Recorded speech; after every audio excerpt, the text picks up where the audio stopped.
nerds, welcome to the Pretty Brown and Nerdy channel. I'm Jasmine and I'm here with the details on the Chilling Adventures of Sabrina. The Chilling Adventures of Sabrina, based off the Archie comics, takes place in the town of Greendale, where Sabrina, half witch, half mortal, on her 16th birthday will have to choose between the witch world of her family and the human world of her friends. Will basically have to pledge her life to serving as a witch of Satan. Now, I'll say one thing, this show is definitely not a reboot of the 90s, early 2000s version of the Sabrina that we all know, or the cartoon series. I will say this, if your parents are not for magic or none of that demon stuff, keep the show as far away from them. While the show doesn't exactly follow the plot of the Archie comics to a T, the show, I definitely do not consider it a reboot. It really shines and stands on its own. It's dark, it's creepy, it's chilling, it's everything I love about a witch show. The only thing I will say that is a little confusing is the timeline of the show. I'm not exactly sure what they were going for. At one point I found myself confused because you see old cars and kind of like really old scenery, but then at one point I do see use of technology and laptops in the show. It really gives off the vibe to me that what the producers are doing with the show is kind of how they're going with Riverdale. They give it a very vintage 60s like feel while having some modern elements within the show. I will say the writing in the show is very clever along with the casting. I was pleasantly surprised to see black witches in this show, and that's what mainly got me interested, because Prudence and the witches, oh girl, those finger waves she is serving in the show, I absolutely love her. And Sabrina's cousin Ambrose is just so hilarious, and dude is just like cuffing dudes left and right, like that dude got game. While the show has a diverse cast and they're very broad in the types of social justice-y topics that they cover, it never really feels forced to me, and I feel like it honestly really aligns with the overall premise of the show. There's a lot of female empowerment in this show.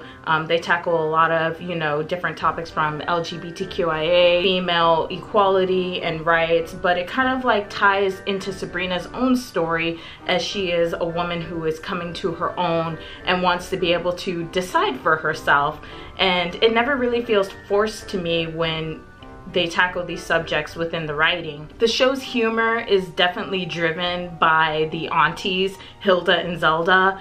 I love their banter back and forth with each other. There's just so much sass and like them going at it constantly. He also brings a bit of humor into the show, so it makes it very enjoyable to watch. I will say that one thing that was disappointing for me was the use of Salem in the show, because he does not talk. If you are expecting the sassy 90s Salem that we all know and love, you're not gonna get it with this show. It did feel like there was a bit missing from the show, but the aunties, Prudence, and the witch sisters, they kind of fill that void and provide, you know, the humor and the sass that we're looking for in this show. I honestly feel it's very perfect that this show did not go on the CW as planned. Originally, Sabrina was supposed to be a CW show like Riverdale, but they decided to take it to Netflix, and honestly I feel like that helped the show a lot. It has the same cheesiness and corniness of Riverdale. We all know Riverdale is corny as hell. I don't know why I love that trash show, but sometimes you just love and appreciate trash, right? But in a better way, and I feel that they're able to do a lot more and push a lot more boundaries by being on Netflix. Of course, they don't go as hard as the comic does. It's still dark and it's still creepy, but it's a bit toned down from the comics, but it's still more than what they could have done if they would have been on the CW. So I think that was a great move. While there currently are no plans for a crossover between Riverdale and Sabrina, because the two are Archie comic series and they do go hand in hand, there are currently no plans for a crossover. Of course, there are little hints within the dialogue that do let you know that the two are connected and give you like slight hints where you're like, oh, okay, I see, they're connected. So that leaves room open for a possible crossover, but we have no word on that yet. The villains in this show are well done, and I think a lot of what played on the success of the show are the actors. Everyone does such a good job, especially especially the villains. They're very sinister and menacing, and they deliver very well, and that's what makes the show ultimately enjoyable. I love the aesthetics, like hands down. It has like some of the best cinematography in the show. It's filmed in Vancouver just as Riverdale, and it's by the same crew that created Riverdale. I wouldn't expect anything less from them. What you see in Riverdale, they go 10 times harder in Sabrina. Currently part 1 is on Netflix, but there are plans for a part 2. I'm not too sure on when we can expect part 2 to come out. Part 1 is about 10 episodes.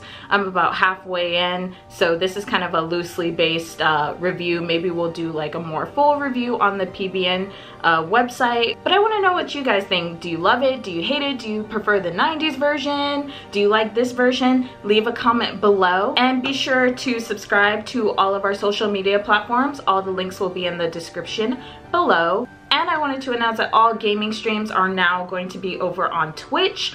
So if you're not following us on Twitch, go ahead and follow us. The link to that will be below as well. And make sure you hit that notification button so you can be notified on when all our videos go up.